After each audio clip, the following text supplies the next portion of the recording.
Forms are one of the simplest tools you can use to collect information from your guests. Whether it's a traveler asking a quick question, a group requesting a custom quote, or someone booking a private tour, forms make it easy to stay organized. Using Tripcart, you can create your own custom forms and place them anywhere on your tour pages, contact page, or even inside your blog articles.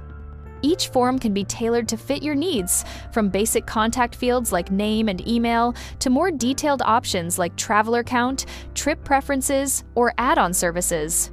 In this tutorial, I'll show you exactly how to create, edit, and add a form to any page using Tripcart. Let's get started. From your Tripcart dashboard, go to the Apps section and open Form Builder. This is where all your forms are listed, both the ones you create and the default ones, like the inquiry form and the contact form. We'll look at those later, but first, let's create a new one from scratch. Click Add New Form and name it Travel Assistance Form. When you create a new form, Tripcart automatically adds 2 default fields, name and email. These are essential for identifying who's contacting you. Let's start by editing them. Click the name field to open its settings. Since this field is already set to text, I'll leave it as it is. I'll explain how it works while we create and add the other fields next. Now let's update the label and the placeholder. The label is the title that appears above the box.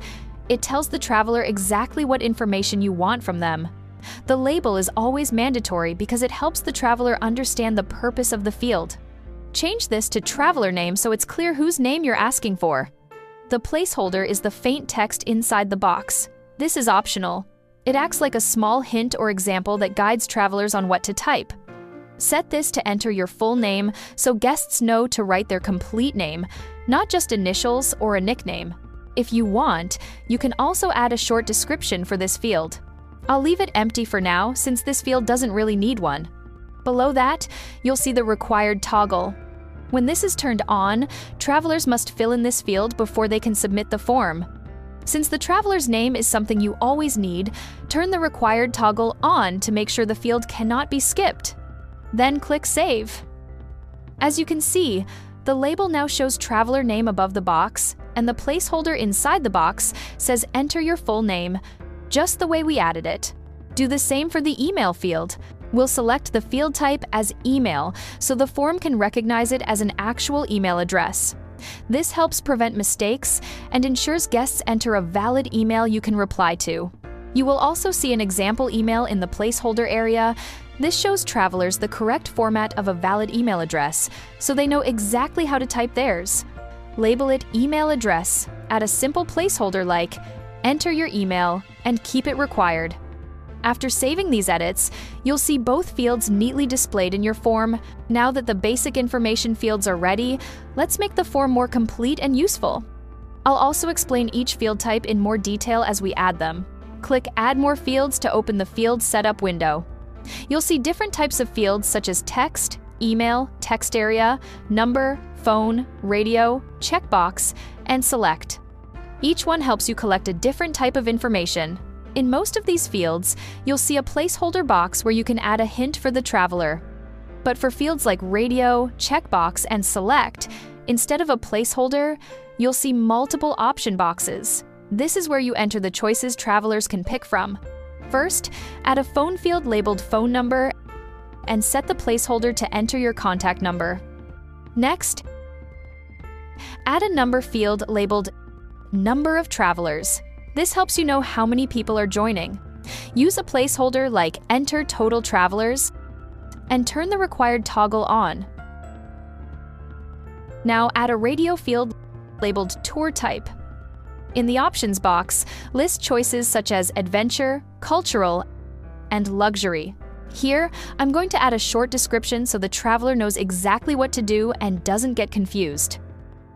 Add a checkbox field labeled Add-on Services with options like Airport Pickup, Private Guide, and Meal Plan.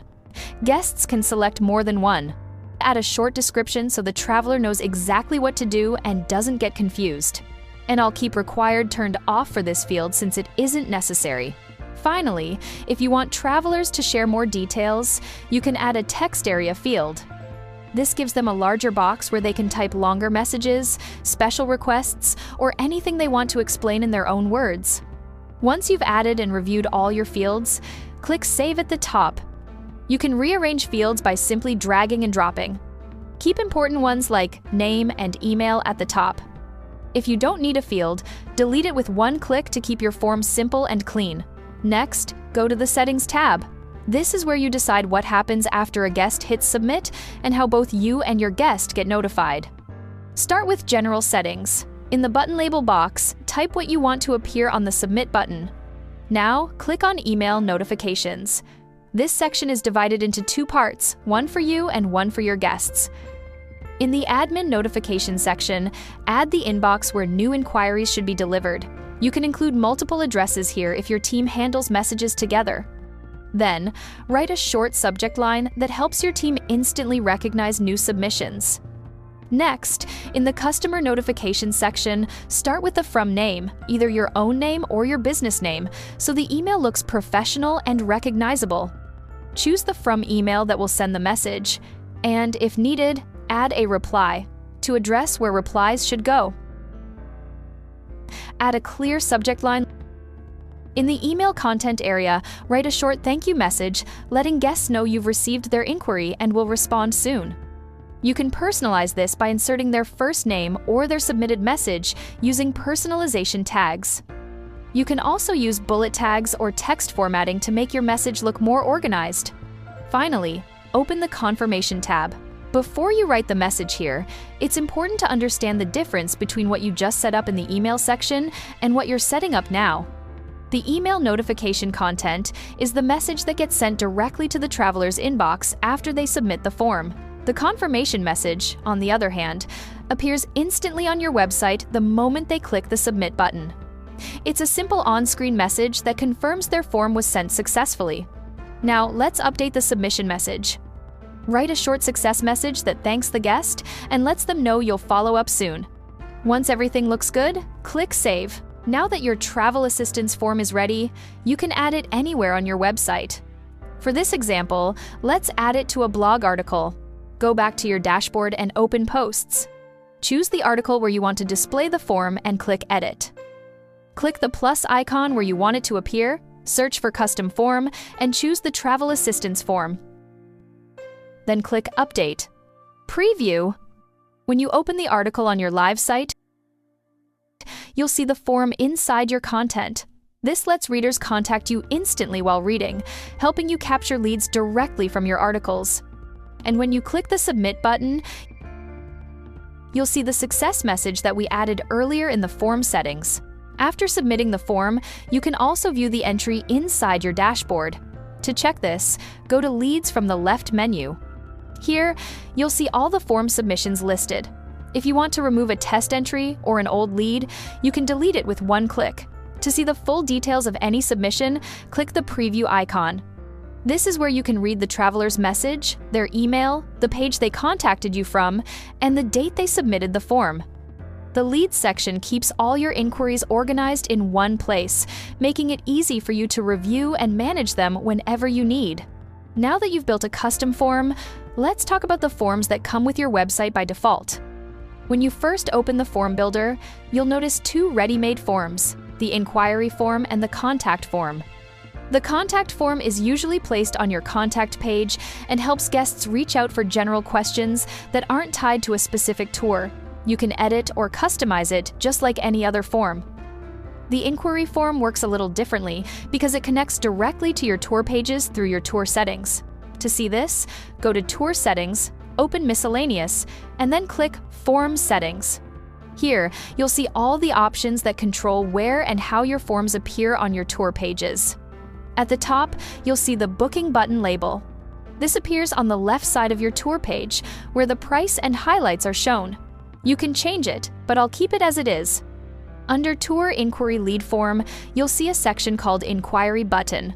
This gives you two choices: Inquiry Form or Link. First, let's look at the Inquiry Form option. When you select Inquiry Form, you can choose which form appears as the Ask a Question form. You can keep the default inquiry form or switch it to a custom form. For this example, I'll select the travel assistance form I created earlier. You can also change the button label that appears under the booking button and the inquiry form label for mobile. When you open any tour page now, you'll see the Ask a Question button right below the Choose Your Date button. When clicked, it opens the travel assistance form we selected earlier. Now, let's look at the second option, Link. If you choose Link, instead of opening a form, the button will take your guests to any link you enter here. This is helpful if you want to send travelers directly to your WhatsApp chat, Facebook page, a booking support link, or any external contact method. Just paste the link in the button link box. You can also choose whether it should open in a new tab. On your tour page, the Ask a Question button now opens the link you entered. In this example, it takes the traveler straight to WhatsApp so they can contact you instantly. Below this section, you'll find Sold Out Lead Form. This controls what appears when a tour is sold out. You can select any form you prefer. For this example, I'll keep the default form, but you can choose your custom form as well.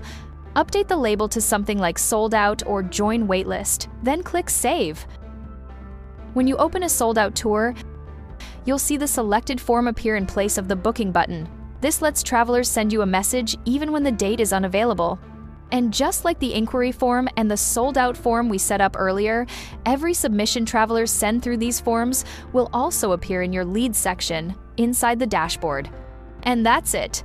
You now know how to create and add your own forms in Tripcart, as well as how to edit the default inquiry and contact forms and connect them directly to your tour pages. Try creating your first custom form today and add it to your tours, checkout, or articles. It's a simple way to organize your inquiries and stay connected with your guests. If you found this tutorial helpful, make sure to subscribe for more Tripcart tutorials. I'll see you in the next one.